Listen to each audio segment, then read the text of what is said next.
Baik, teman-teman yang udah join. Assalamualaikum warahmatullahi wabarakatuh. Selamat malam semuanya. Izinkan saya memperkenalkan diri. Nama saya Salma Mutmainah. Saya adalah mahasiswi semester 5 Prodi Gizi Universitas Muhammadiyah Profesor Dr. Hamka. Izinkan saya di sini malam ini untuk memaparkan sedikit edukasi penyuluhan sebagai pemenuh tugas konsultasi pendidikan dan gizi. Tema yang akan saya ambil di sini itu tentang pentingnya memenuhi asupan gizi di saat menstruasi. Nah, target audiens utamanya itu remaja wanita, tapi kalau misal ada laki-laki yang mau join boleh banget. Siapa tahu bisa jadi ilmu untuk kakaknya, adenya, temannya atau ibunya.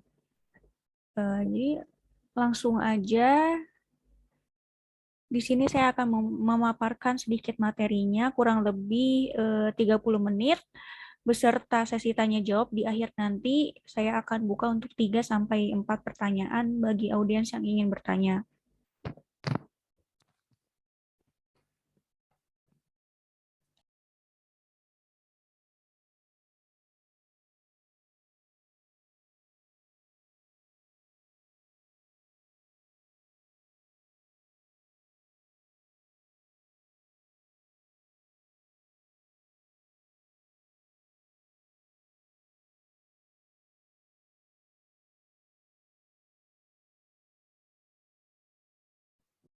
Gejala tidak nyaman selama menstruasi itu seperti nyeri perut, sakit kepala, mual, kelelahan, kembung, diare, dan perubahan suasana hati. Nah, gejala-gejala menstruasi ini tuh terkadang bisa mengganggu aktivitas selama periode menstruasi itu. Otot-otot rahim akan berkontraksi dan rileks untuk membantu meluruhkan lapisan yang menumpuk. Sehingga ini bisa menimbulkan gejala menstruasi yang mengganggu aktivitas.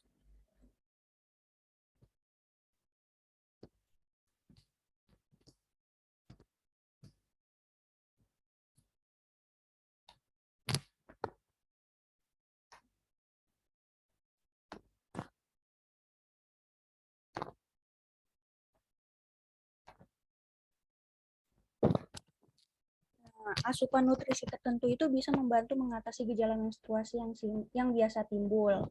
Nutrisi selama menstruasi bisa membantu kelancaran menstruasi, mengurangi nyeri, dan membuat tubuh tetap berenergi. Nah, nutrisi-nutrisi ini bisa didapat melalui makanan atau suplemen tambahan. Selain memperhatikan nutrisi harian, penting juga untuk menjauhi beberapa makanan selama menstruasi yang memperburuk gejala menstruasi. Nah, makanan yang seharusnya dihindari nih kayak seperti garam, makanan yang tinggi garam, tinggi gula, alkohol, kopi, dan makanan pedas. Nah, ini saya akan memaparkan beberapa asupan gizi yang sebaiknya banyak dikonsumsi saat menstruasi. Yang pertama itu ada zat besi. Zat besi ini adalah mineral yang penting untuk produksi hemoglobin atau sel darah merah dalam darah. Zat besi juga memiliki peran dalam berbagai proses penting lainnya dalam tubuh. Saat menstruasi, jumlah zat besi dalam tubuh juga bisa berkurang. Kadar zat besi yang rendah dapat menyebabkan kurangnya fokus, peningkatan iritabilitas, dan penurunan stamina. Nah, untuk memenuhi zat besi selama menstruasi, bisa mencegah rasa lelah, lemah, dan sakit kepala. Wanita di usia produktif juga disarankan untuk mengkonsumsi paling tidak 18 mg zat besi setiap harinya.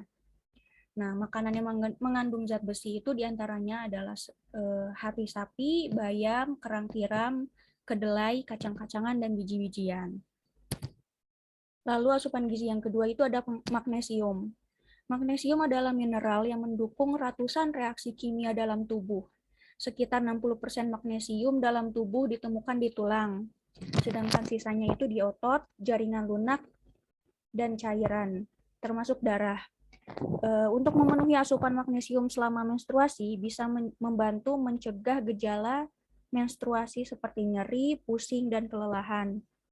Nah, magnesium ini bekerja dengan mengendurkan otot polos rahim dan dengan mengurangi prostaglandin yang menyebabkan nyeri saat menstruasi. Magnesium ini juga bisa membantu mencegah dan mengatasi migrain yang sering timbul saat menstruasi. Magnesium juga telah terbukti meningkatkan mood, mengurangi retensi air, dan gejala lain selama menstruasi. Dan untuk makanan yang mengandung magnesium diantaranya itu adalah bayam, coklat hitam, biji labu, kacang almond, alpukat, ikan salmon, dan kacang mete. Lanjut yang ketiga itu ada protein. Nah, makan protein sangat penting untuk kesehatan secara keseluruhan. Protein juga dapat membantu tetap kenyang selama periode menstruasi. Salah satu manfaat terbesarnya bagi wanita adalah memberikan energi sepanjang hari. Konsumsi protein bisa membantu mengurangi rasa lemas saat menstruasi. Protein juga bisa membantu memperbaiki lapisan rahim yang lemah pada wanita dengan menstruasi berat. Protein yang sehat juga membantu mencegah makan berlebihan yang bisa timbul selama periode menstruasi. Jenis protein sehat yang bisa dikonsumsi itu diantaranya adalah telur, daging tanpa lemak, susu, kedelai, dan juga oat.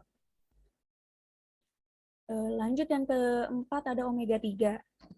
Nah, omega 3 ini dapat mengurangi intensitas nyeri saat menstruasi. Ini karena manfaat sifat antiinflamasi dalam omega 3. Omega 3 ini juga membantu mengendalikan fluktuasi hormon dan menstabilkan suasana hati atau mood swing. Asam lemak omega 3 dapat mengurangi produksi molekul dan zat yang terkait dengan peradangan, seperti peradangan eikosanoid dan sitokin. Nah, konsumsi omega 3 ini bisa membantu meningkatkan kualitas tidur dan mengurangi gejala menstruasi. Omega 3 biasa ditemukan dalam ikan, minyak ikan, kacang-kacangan, dan biji-bijian. Yang kelima ada vitamin B12. Vitamin B12 ini membantu tubuh membentuk sel darah merah, menghasilkan energi seluler, dan mensintesis DNA. Nah, vitamin B12 ini membantu mengatasi gejala anemia yang biasa timbul selama menstruasi karena terkurasnya banyak darah. Selain membantu memproduksi sel darah merah baru, vitamin B12 dalam kombinasi dengan suplemen minyak ikan kaya omega 3 sebenarnya dapat membantu mengatasi nyeri menstruasi juga. Vitamin B12 ini juga dikenal sebagai kobalamin. Ditemukan dalam makanan seperti telur, daging, sereal yang diperkaya, dan produk susu. Lalu yang keenam ada probiotik. Nah, untuk probiotik ini dapat mencegah resiko infeksi selama menstruasi. Soalnya kan banyak orang mendapat infeksi ragi selama atau setelah haid. Jadi probiotik ini dapat mengatasi gangguan pencernaan selama menstruasi. Konsumsi probiotik juga bisa mengatasi kembung, sembelit, dan diare. Konsumsi probiotik juga dapat meningkatkan suasana hati, mencegah stres dan kecemasan. Probiotik itu adalah mikroorganisme hidup yang dapat dikonsumsi melalui makanan atau suplemen. Nah, makanan yang mengandung probiotik ini antara lain adalah yogurt, tempe, kefir, dan aneka makanan fermentasi lainnya. Atau yang biasa kita temuin itu kayak Yakult. Nah, yang terakhir ini yang paling penting banget yaitu air putih. Konsumsi air putih yang cukup ketika kadar estrogen dan progesteron kurang, tubuh menyimpan lebih banyak air. Ini dapat mempengaruhi sistem pencernaan dan menyebabkan konstipasi, gas, dan kembung. Gejala ini sering muncul selama PMS dan menstruasi. Nah, minum banyak air sangat penting, terutama berlaku selama menstruasi, supaya tetap terhidrasi dan dapat mengurangi kemungkinan mengalami sakit kepala dan migrain sebagai gejala umum menstruasi. Kita juga mesti pastikan nih untuk memenuhi kebutuhan air paling enggak 8 gelas per hari minimalnya. Air juga bisa diberi perasa alami seperti buah-buahan. Lalu buah-buahan yang kaya air seperti semangka dan mentimun juga bagus untuk tetap menjaga tubuh terhidrasi. Nah, kalau tadi 7 ini itu beberapa asupan gizi yang sebaiknya dikonsumsi. Kalau setelah ini beberapa asupan gizi atau makanan yang sebaiknya dihindari atau tidak dikonsumsi sama sekali selama haid. Yang pertama itu yang paling umum, makanan dan minuman yang berkafein. Nih, menurut penulis buku Prescription for Natural Cures, James F. Balk and Mark Stengels mengungkapkan bahwa mengkonsumsi makanan dan minuman yang mengandung kafein seperti coklat, kopi, teh, dan minuman bersoda bisa membuat gejala-gejala yang biasanya muncul saat menstruasi, seperti perubahan mood dan nyeri payudara semakin bertambah parah. Nah, sebaliknya, membatasi konsumsi makanan dan minuman berkafein membantu meringankan gejala menstruasi.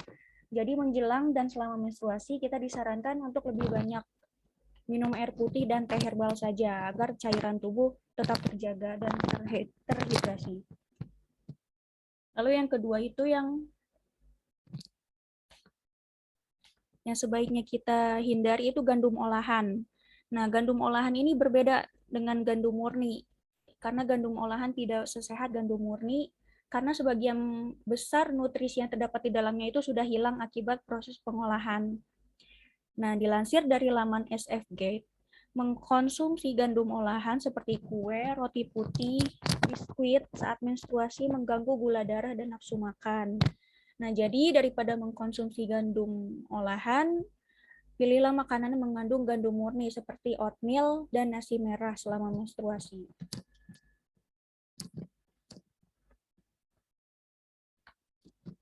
Lalu yang ketiga ada makanan yang mengandung lemak jenuh dan tinggi lemak.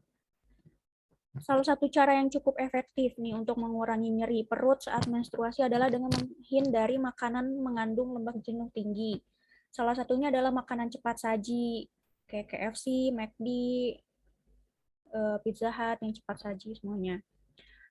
Studi yang dipublikasikan dalam Journal of Family Medicine and Primary Care mengungkapkan dysmenor atau nyeri haid jauh lebih sering terjadi pada anak perempuan yang secara konsisten mengkonsumsi makanan cepat saji.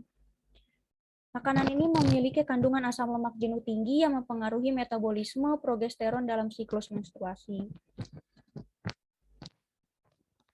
Keempat ada makanan olahan kaleng. Nah, kita juga disarankan untuk menjauhi dulu nih makanan kaleng dan olahan untuk sementara. Karena kedua jenis makanan tersebut mengandung kadar sodium yang cukup tinggi yang bisa membuat perut kembung saat menstruasi. Jadi cobalah konsumsi makanan alami yang bernutrisi seperti sayur, kacang-kacangan, dan ikan. Lalu yang kelima, yang terakhir ini ada makanan manis. Nah, emang nih makanan manis saat menstruasi justru kebanyakan orang bisa ngembaliin mood. Tapi konsumsi coklat, contohnya kayak Cadbury, Silver Queen, coklat batang gitu, juga es krim, contohnya pas saat menstruasi itu justru akan membuat kadar gula darah jadi nggak stabil, terus nanti berpengaruh pada perubahan suasana hati atau mood swings. Nah, jadi kalau ingin konsumsi makanan manis, sebaiknya itu pilih makanan manis yang sehat dan rendah lemak, kayak buah, buah-buahan, dan yogurt. Saya kira segitu aja pemaparan materi tentang asupan gizi saat menstruasi. Selanjutnya, saya akan buka sesi tanya jawab untuk 3 pertanyaan tercepat. Teman-teman yang mau nanya boleh raise hand-nya ya.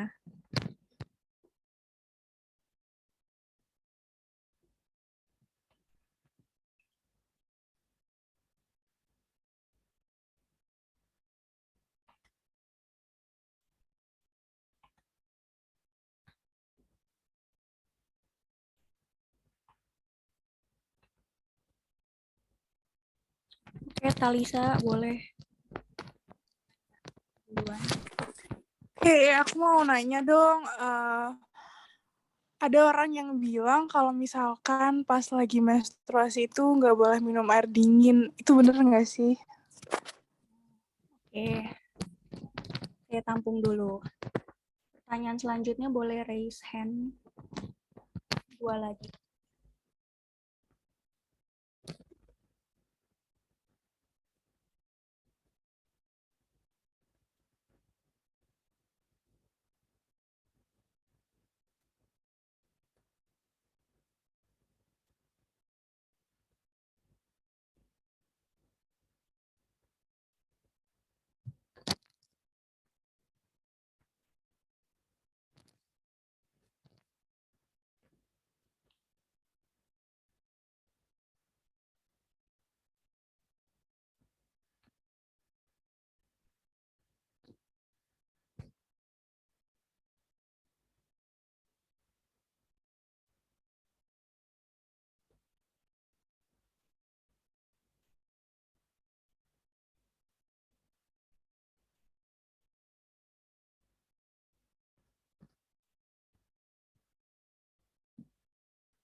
Oke, ada pertanyaan yang kedua ini.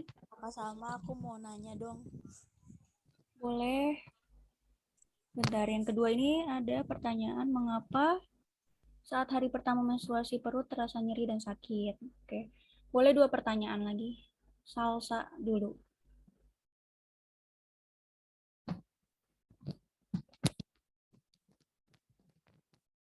Salsa boleh. Mau nanya, Iya, boleh. emang kalau lagi haid nggak boleh konsumsi obat-obatan? Kenapa? Kalau lagi haid boleh konsumsi obat-obatan nggak? Oh, obat-obatan. Oke, ditampung dulu. Terima kasih. Raihanisa Zafira, ayo Afi, boleh.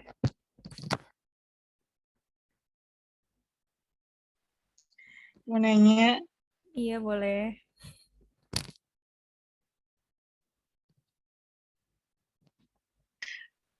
kalau rumor mengkonsumsi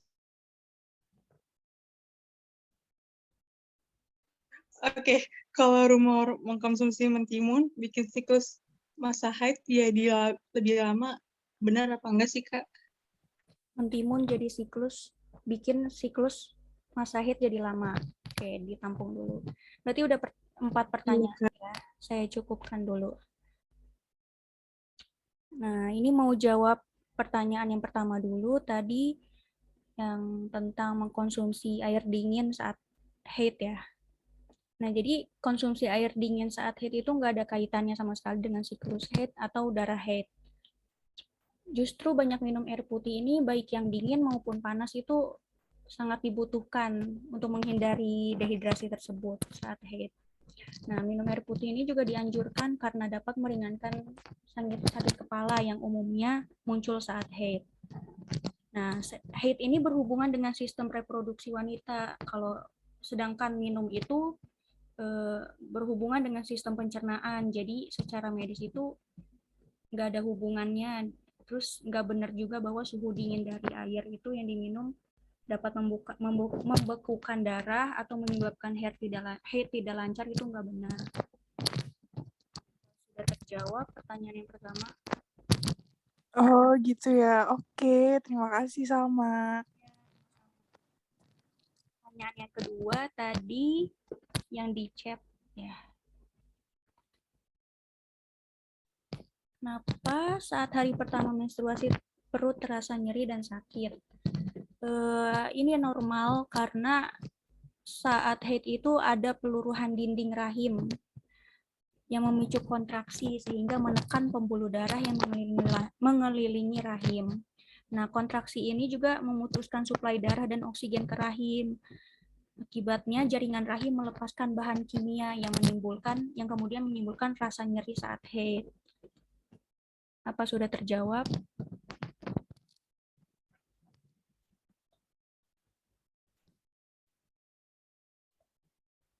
Oke, sudah. Yang ketiga tadi pertanyaannya, boleh konsumsi obat-obatan apa enggak ya saat haid? Nah, seorang wanita itu boleh aja mengkonsumsi obat-obatan tertentu. Contohnya itu kayak obat pereda nyeri. Soalnya kan beberapa wanita tuh kalau lagi haid bakal ngalami sakit yang parah banget di perutnya sampai kayak nggak bisa berdiri, nggak bisa jalan, yang mengganggu aktivitas sehari-hari gitu. Nah, ini boleh banget kayak kalau mau mengkonsumsi obat pereda nyeri supaya bisa jadi lebih enakan perutnya. Terus kalau misal terutama buat penderita anemia nih, kalau lagi haid itu kan otomatis darah yang keluar itu banyak banget, terus bisa jadi makin lemes jadinya tubuhnya. Nah, boleh juga konsumsi suplemen penambah darah gitu buat khususnya yang tadi penderita anemia tadi. Terus kalau misalnya obat-obat rutin juga boleh, kalau misalnya selama ini mengkonsumsi obat rutin kayak obat buat mengkontrol tekanan darah, kalau enggak obat-obatan rutin penyakit lainnya itu boleh saja, nggak ada pantangan saat haid. Apa terjawab? Salsa tadi ya.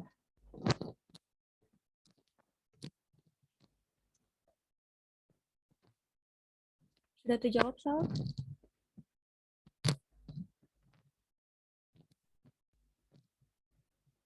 Oke. Dan yang terakhir tadi pertanyaan dari Avi tentang konsumsi timun ya. Yang katanya bikin siklus haid jadi makin lama. Nah, itu sama kayak yang tadi pertama, yang tentang air dingin, jadi jawabannya mitos ya. Terus karena mentimun ini saat menstruasi justru menjadi salah satu, kan mentimun buah-buahan, menjadi salah satu sumber air yang baik bagi tubuh. Nah, seperti yang dijelaskan tadi yang pertama itu, sistem haid itu masuknya ke sistem reproduksi, sedangkan kalau makanan yang masuk itu masuknya ke sistem pencernaan, jadi tidak ada kaitannya. Justru buah-buahan yang kaya akan air kayak mentimun ini, terus semangka, jeruk, justru baik dikonsumsi selama menstruasi karena dapat mencukupi kebutuhan cairan tubuh dan mencegah dehidrasi. Nah, selain itu, kandungan antioksidan, serat, serta aneka vitamin dan mineral dalam buah-buahan, khususnya timun, juga baik untuk meredakan keluhan nyeri atau kram dan perut kembung selama haid. Sudah terjawab, Afi? Iya, udah banget, Kak. Oke, saya rasa cukup 4 saja untuk pertanyaan tanya jawabnya. Dan saya akan cukupkan pemaparan materi konsultasi gizi ini. Saya mohon maaf jika ada salah kata. Kurang lebihnya mohon maaf. Terima kasih. Wassalamualaikum warahmatullahi wabarakatuh. Terima kasih. Oh ya, sebelum saya tutup, ada post test yang bakal saya kasih. Ada 5 pertanyaan untuk memenuhi tugas ini. Saya taruh di chat ya. Sebentar.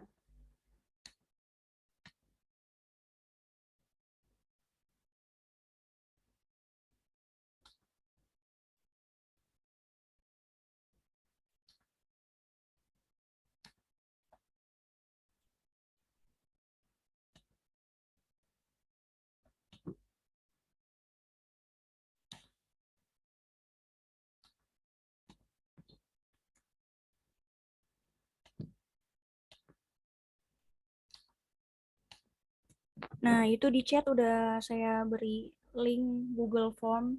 Jadi ada 5 pertanyaan yang teman-teman bisa jawab sebagai post test. Saya tunggu sampai 20.55 mungkin. Atau jam 21.00 buat ngisi post testnya.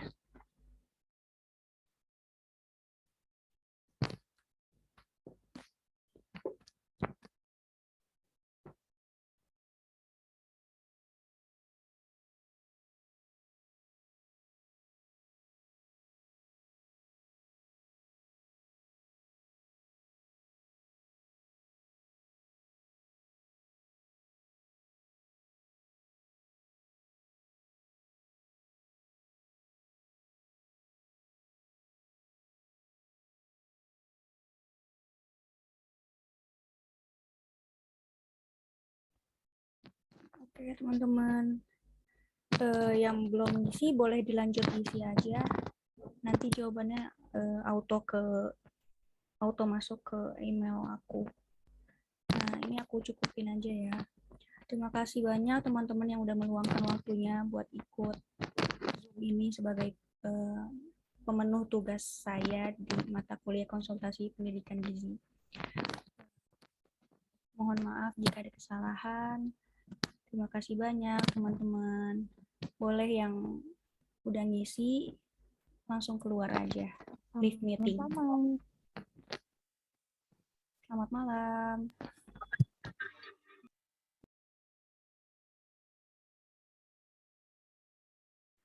Terima kasih Kak Salma. Ya, sama-sama.